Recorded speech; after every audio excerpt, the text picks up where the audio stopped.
I now give the floor to His Excellency Subramaniam Jaishankar, Minister for External Affairs of India.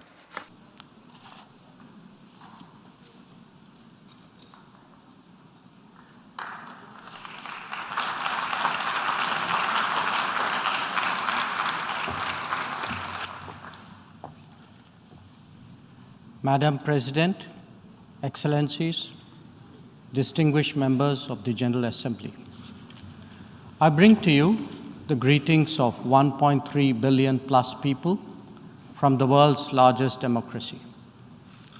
They join me in congratulating the President of the General Assembly, Ambassador Csaba Kőrösi, on his election to chair the 77th session of the UN General Assembly. They follow closely developments at the United Nations, reflecting the increasingly globalized nature of our existence. We meet at a challenging time for the world order. This session's theme, a watershed moment, transformative solutions to interlocking challenges, seeks to capture its seriousness. Excellencies, the year 2022 is an important milestone in India's journey towards growth, development, and prosperity. India is celebrating 75 years of its independence, what we call Azadi Ka Amrit Mahotsav. The story of that period has been one of toil, of determination, innovation, and enterprise of millions of ordinary Indians. They are rejuvenating a society pillaged by centuries of foreign attacks and colonialism. And they are doing so in a democratic framework whose steady progress is reflected in more authentic voices and grounded leadership.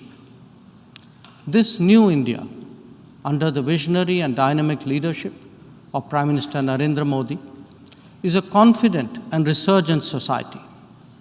Its agenda for our centenary will be achieved through the 5 pledges that we committed to on our Independence Day. 1, we are resolved to make India a developed country in the next 25 years. For the world, that creates more capacities for global good. 2, we will liberate ourselves from a colonial mindset. Externally, this means reformed multilateralism and more contemporary global governance. 3, our rich civilizational heritage will be a source of pride and of strength. This includes care and concern for the environment, so ingrained in our traditional ethos. 4, we will promote greater unity and solidarity. This expresses a coming together on global issues such as terrorism, pandemics, or the environment. And 5, we will instill consciousness of duties and responsibilities. This applies to nations as much as it does to citizens. These 5 pledges affirm our age-old outlook that sees the world as one family. We believe that national good and global good can be entirely in harmony. It is this conviction that led us to supply vaccines to over 100 nations. Similarly, our evacuation operations in HADR situations always had room for other nationals in distress. Even as we meet our own development targets, India offers partnerships to our brothers and sisters in Asia, in Africa, and Latin America. And we do so based on their needs and their priorities. Today, the focus is on green growth, better connectivity, digital delivery, and accessible health. Our solidarity is not just in words. You can see them in 700 projects across the world.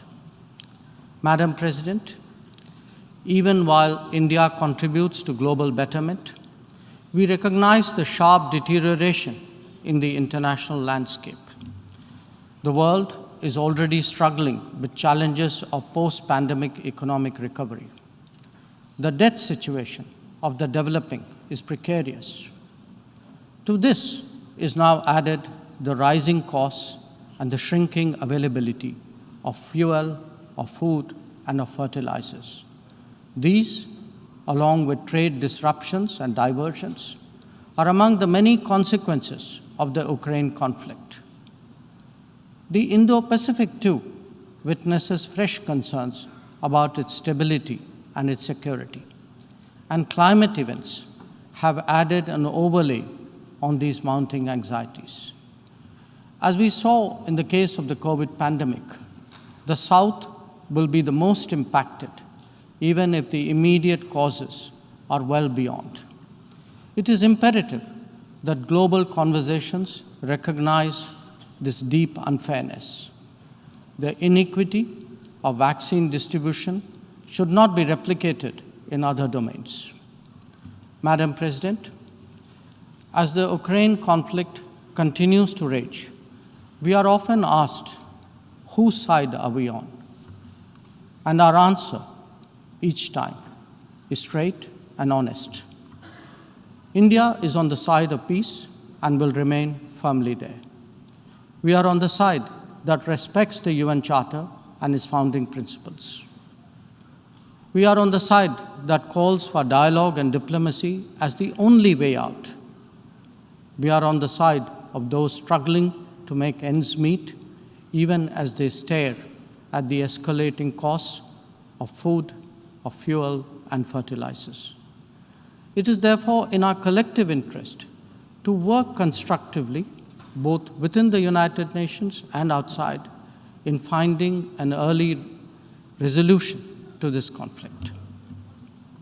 Excellencies, while the global attention has been on Ukraine, India has also had to contend with other challenges, especially in its own neighborhood. Some of them may be aggravated by the COVID pandemic and ongoing conflicts, but they speak too of a deeper malaise. The accumulation of debt in fragile economies is of particular concern.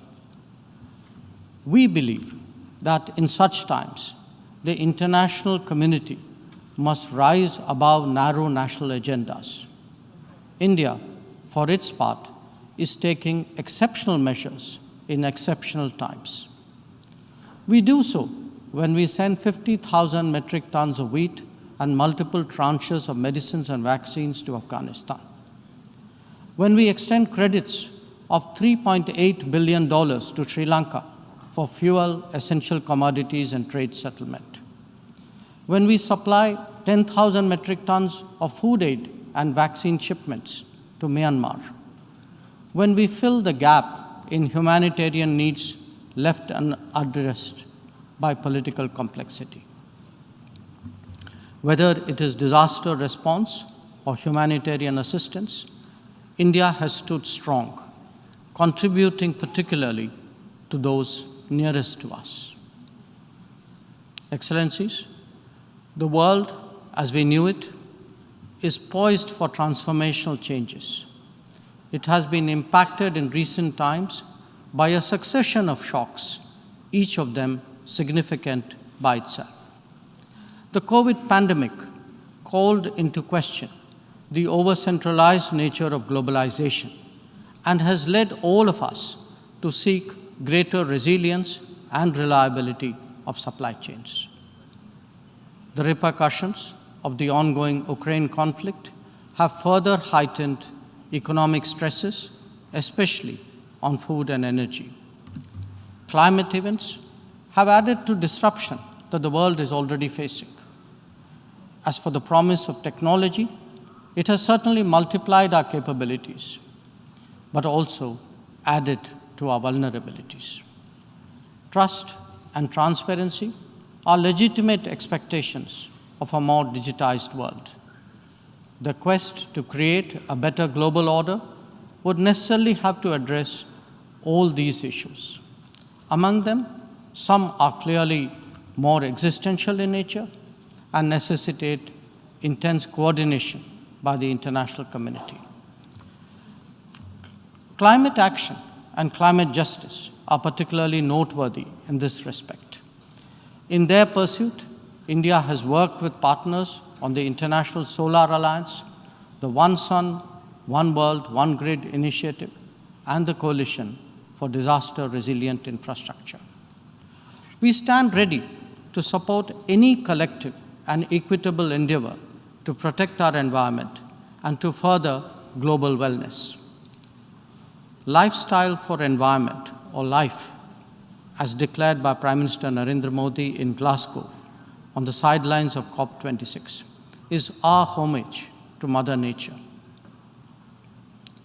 India remains deeply committed to fighting climate change under the UNFCCC and the Paris Agreement. We do so on the principle of common but differentiated responsibilities and respective capabilities in the light of different national circumstances. We have announced our updated nationally determined contributions after COP26. Excellencies, India's steadfast commitment to South-South cooperation is by now well established and well recognized. Our approach is based on principles of mutual respect and national ownership, with a commitment to sustainable development for all. As we begin the G20 presidency this December, we are sensitive to the challenges faced by developing countries. India will work with other G20 members to address serious issues of debt, of economic growth, food and energy security, and particularly of environment. The reform of governance of multilateral financial institutions will continue to be one of our core priorities. Madam President, India would be completing its tenure as a member of the Security Council this year. In our term, we have acted as a bridge on some serious but divisive issues confronting the Council. We have also focused on concerns such as maritime security, peacekeeping, and counterterrorism. Our contributions range from providing technology with a human touch to ensuring safety and security of UN peacekeepers. As the chair of the Counterterrorism Committee this year, India would be hosting its special meeting in Mumbai and New Delhi. I invite all member states to participate in it. We need to create a global architecture that responds to the new tech tools deployed against open, diverse, and pluralistic societies. Having borne the brunt of cross-border terrorism for decades, India firmly advocates a zero-tolerance approach. In our view, there is no justification for any act of terrorism regardless of motivation, and no rhetoric, however sanctimonious, can ever cover up bloodstains. The United Nations responds to terrorism by sanctioning its perpetrators. Those who politicize the UNSC 1267 sanctions regime, sometimes even to the extent of defending proclaimed terrorists, they do so at their own peril. Believe me, they advance neither their own interests nor indeed their reputation. India has always espoused a cooperative, inclusive, and consultative approach to international relations. We believe that multipolarity, rebalancing, fair globalization, and reformed multilateralism cannot be kept in abeyance. The call for reformed multilateralism, with reforms of the Security Council at its core, enjoys considerable support among UN members. It does so because of the widespread recognition that the current architecture is anachronistic and ineffective. It is also perceived as deeply unfair, denying entire continents and regions a voice in a forum that deliberates their future. India is prepared to take up greater responsibilities. But it seeks, at the same time, to ensure that the injustice faced by the Global South is decisively addressed. Our call is to allow serious negotiations on such a critical matter to proceed sincerely. They must not be blocked by procedural tactics. Naysayers cannot hold the IGN process hostage in perpetuity. In these turbulent times, it is essential that the world listens to more voices of reason and experiences more acts of goodwill. India is willing and able on both counts. We believe and advocate that this is not an era of war or of conflict. On the contrary, it is a time for development and for cooperation. Madam President, in the past, this august assembly has served as a meeting point of views and as a catalyst for action. It is vital that we continue to believe in the promise of diplomacy and the need for international cooperation. Therefore, Madam President, let us strive to return to the course of seeking peace, progress, and prosperity. I thank you.